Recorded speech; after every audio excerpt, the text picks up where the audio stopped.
Fala galera, tudo bom? Estamos começando aqui a primeira aula no canal WR Dicas de Linguagem para você que está se preparando aí para o Enem, para as provas das faculdades particulares, para algum concurso público ou simplesmente porque quer estudar um pouco mais sobre a nossa tão bonita, tão rica língua portuguesa. A partir de hoje, esse é o nosso ponto de encontro, WR Dicas de Linguagem. Se inscreve aí no canal, compartilha com o pessoal, chama todo mundo para a gente estudar um pouco aqui sobre o português, tá bom? Nessa nossa primeira aula, nós vamos falar um pouco sobre a teoria do processo comunicativo. Vamos relembrar alguns conceitos que com certeza todos vocês já conhecem. Então vamos lá, olha, primeiro slide aí na tela para vocês. O que é linguagem, hein? Vamos relembrar aí, hein? Puxando pela memória, gente. O que é mesmo linguagem? Bom, vocês estão vendo aí no slide que linguagem é a capacidade restrita aos seres humanos de expressar sentimentos, sensações, transmitir informações, opiniões ou mesmo expressar desejos, proporcionando a troca de dados entre pessoas de diferentes tradições e localidades. Portanto, linguagem é a capacidade que todos nós, seres humanos, temos de transmitir alguma mensagem. Normalmente, nós pensamos na língua falada como o principal canal de comunicação. Mas não fica só por aí, não. Vamos ver aí vários exemplos de como o ser humano se comunica, gente. Próximo slide aí para vocês, olha só. Nós temos o que nós chamamos de linguagem não verbal. Vê esse primeiro desenho que vai aparecer aí para vocês. Vocês estão vendo, olha só, um triângulo vermelho e dentro o desenho de uma vaca. Normalmente nós encontramos um desenho como esse em uma placa na estrada quando estamos dirigindo. Bom, não tem nenhuma palavra escrita, não é? Mas todos vocês conseguem assimilar, depreender daí uma mensagem que está sendo veiculada.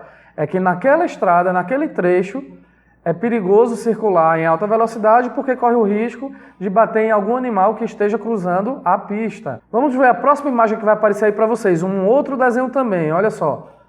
Nós encontramos isso na porta dos sanitários, identificando que aquele sanitário é para ser usado por pessoas do sexo masculino, sem nenhuma palavra, apenas um desenho transmitindo para vocês uma mensagem.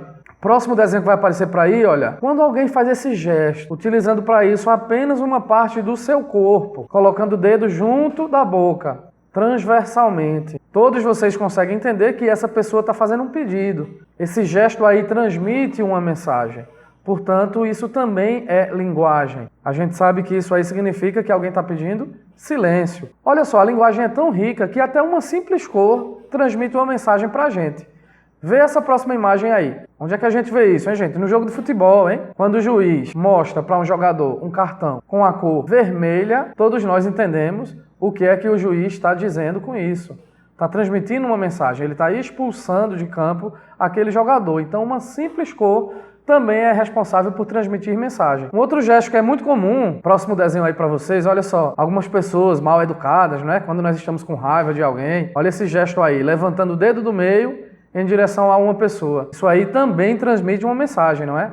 Todos nós sabemos o que é que isso significa. Por último, você está vendo aí, olha, nesse último desenho, uma imagem que de repente, se você vê isso em um gibi, em um livro, você entende que nós estamos querendo dizer que esse garoto aí está apaixonado, ele tem corações no lugar dos seus olhos. Olha só, nós vimos 6 exemplos de mensagens que foram transmitidas, portanto, o evento comunicação foi completado com sucesso, mas que para ser realizado não precisou de nenhuma palavra escrita nem falada. Nós tivemos aí apenas a presença do que nós vamos chamar de linguagem não verbal, mas o processo comunicativo não vai se limitar a isso. Vamos ver mais um slide agora? Olha só o próximo slide aí falando da linguagem verbal.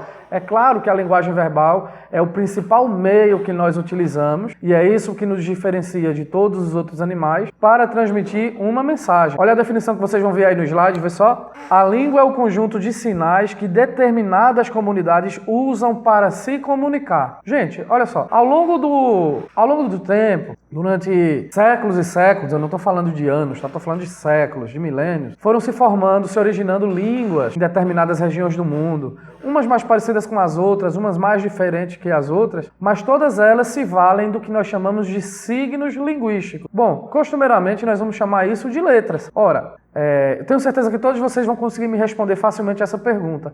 O que é que surgiu antes? A fala ou a escrita? Pensa rápido aí, hein? Claro que foi a fala, não é, gente? E por que a escrita surgiu? Qual foi a necessidade que o homem teve que fez surgir a escrita? Bom, o homem teve a necessidade de registrar aquilo que ele estava falando. Ele precisava deixar para a posterioridade, para os seus herdeiros, para as pessoas que viriam depois dele, alguma coisa, alguma mensagem. Então, para isso que se inventou a escrita. O homem sentiu essa necessidade. Bom, para a escrita nós precisávamos de signos, de desenhos que representassem isso. E aí nós aqui no Brasil, que utilizamos a língua portuguesa, utilizamos o alfabeto romano, que nós conhecemos como letra A, letra B, até a letra Z, que não é o único no mundo, tá, gente? Nós vamos ter alfabeto grego, alfabeto árabe, aí o chinês, o japonês, enfim. Cada comunidade, cada sociedade com um conjunto de signos. Então, por exemplo, gente, a letra R sozinha não nos indica absolutamente nada, não transmite nenhuma mensagem. Mas quando eu junto a letra R, a letra a letra T e a letra O, aí sim vocês vão ter uma mensagem transmitida para vocês.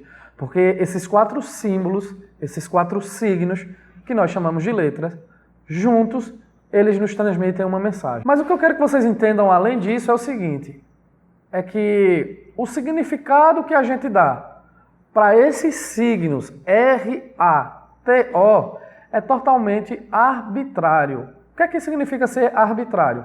Significa que não é automático, gente. Olha, por que este animalzinho aí, que vocês veem e que vocês associam a essas 4 letras escritas, por que ele se chama rato?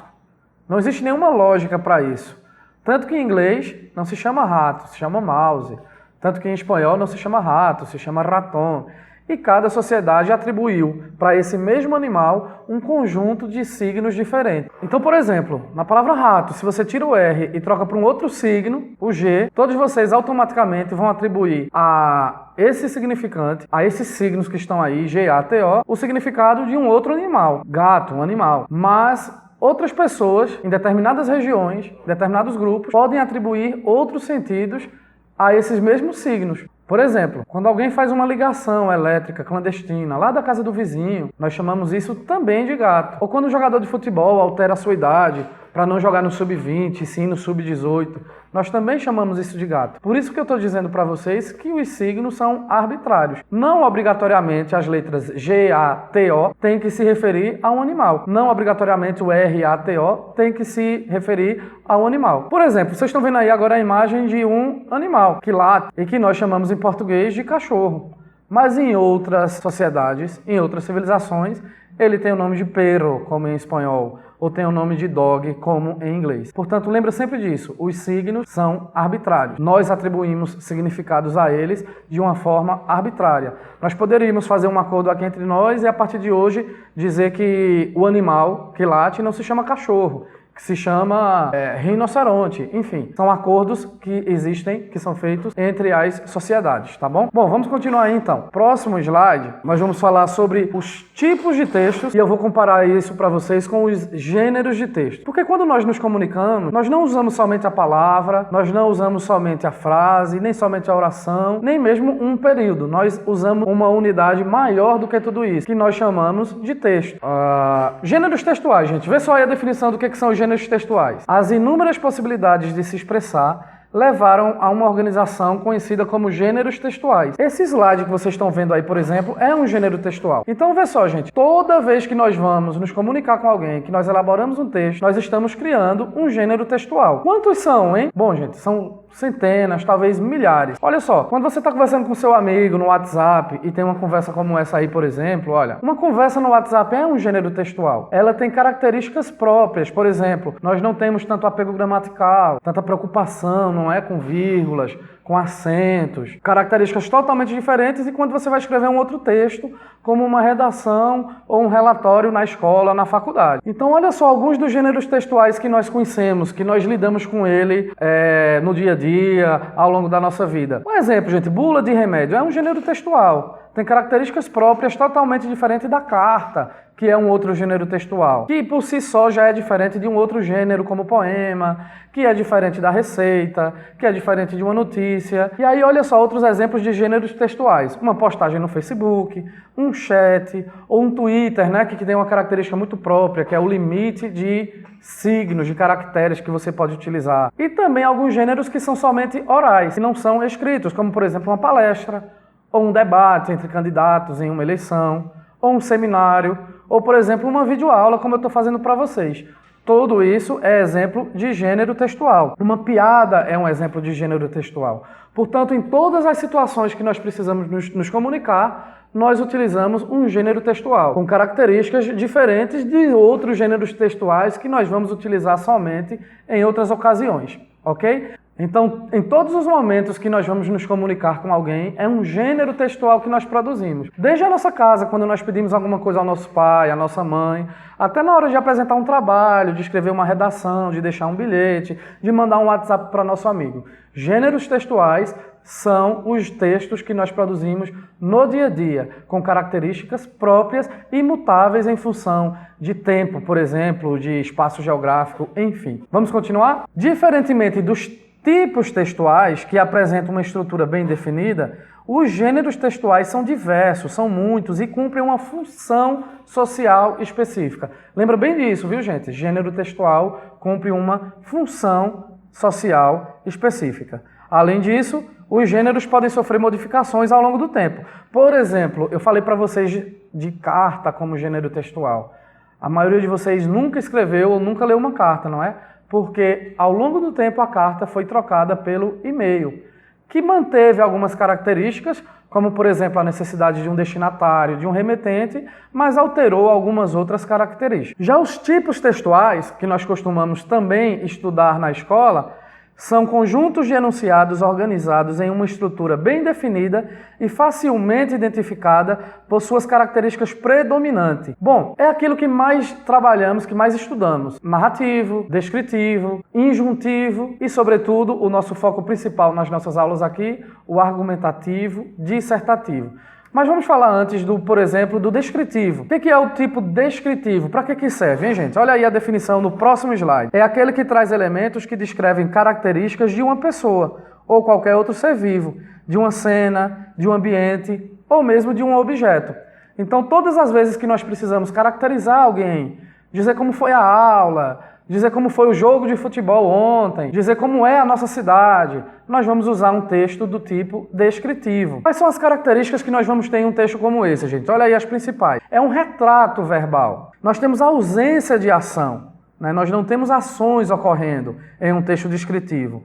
E nós tampouco temos uma relação de anterioridade ou de posterioridade. Nós não estamos falando do antes e do depois. Nós estamos dizendo como é alguma coisa, ou alguma cidade, ou algum objeto. E aí, o predomínio nesse texto vão ser os substantivos e os adjetivos, ou então as locuções adjetivas, já que nós estamos descrevendo, não é? Nós vamos dizer como a cidade é grande, é bonita, é suja, é poluída, por exemplo. E algumas outras características que vocês estão vendo aí no slide. A descrição pode ser, portanto, ou subjetiva ou objetiva. Vocês estão vendo aí dois exemplos, eu não vou ler para vocês, mas só para que vocês entendam, uma descrição subjetiva, como ela é mais rica, mais detalhada, enquanto uma objetiva ela vai direto ao ponto, não é? A vítima, Solange dos Santos, de 22 anos, moradora da cidade de Marília, era magra, alta, cabelos pretos e curtos. Enfim, olha como eu fui bem mais objetivo do que nesse primeiro texto, bem longo aí. Bom, outro tipo de texto muito conhecido e estudado por todos vocês é o narrativo. Olha aí no próximo slide a explicação. Bom, o texto narrativo é marcado pelo desenrolar de fatos. Olha, eu falei que no descritivo nós temos um retrato. Portanto, agora no narrativo nós temos um filme. É um desenrolar de fatos, com personagens e ambiente. Essas ideias são organizadas por um autor que pode apenas observar a história ou participar dela. Normalmente, esse modo é igualmente caracterizado por uma organização temporal dos fatos, sempre com verbos que indicam uma ação. Não importa, nesse caso, o tempo verbal, ou seja, se ele está no passado, no presente ou no futuro. Bom, então olha aí a estrutura do texto narrativo. Apresentação, desenvolvimento, o clímax, que é o auge, o momento principal da história que está sendo contada, e um desfecho. Como elementos da narrativa, nós vamos ter o narrador, que, claro, como o nome já está dizendo, não é não? É quem narra a história, e aí nós temos alguns tipos de narrador aparecendo aí para vocês. Nós vamos ter o enredo, nós vamos ter personagens, nós vamos ter o tempo e nós vamos ter também o espaço. Está tudo descrito para vocês aí, tá ok? Um outro tipo de texto que é menos estudado na escola, talvez alguns de vocês desconheçam, é o texto injuntivo, chamado também de injunção. Vejam aí no próximo slide uma explicação sobre esse tipo de texto. Bom, a injunção é o texto que tem o caráter de orientar o leitor quanto às informações descritas, instigando uma tomada de atitude. Tem a função de persuadir e encadear orientações. Bom, gente, o que é que significa isso? O texto injuntivo é todo aquele texto onde nós temos ordens a serem cumpridas, instruções a serem seguidas. Quais vão ser os gêneros textuais? Olha, estou fazendo um link com o que nós vimos há pouco. Os gêneros textuais onde nós vamos ter uma injunção. Olha, uma receita de bolo, por exemplo, que está dizendo que você tem que bater os ovos em neve, que você tem que misturar determinados ingredientes, deixar descansar. Ou então um manual de um aparelho eletrônico que vocês compram e que tem dizendo como é que você usa. Ou então uma bula de remédio que tem dizendo como é que você tem que armazenar, em que horários você tem que tomar aquele remédio. Esses gêneros são exemplos de tipos de textos injuntivos. Vejam algumas frases aí. Portanto, todos esses exemplos de propagandas que nós vemos, compre batom, ou vem pra caixa você também, ou experimenta, não é? Uma famosa cerveja aí. Ou então quando a gente vê um produto dizendo mantenha fora do alcance de criança, ou então em uma bula de remédio, em uma receita médica dizendo ingerir de 8 em 8 horas.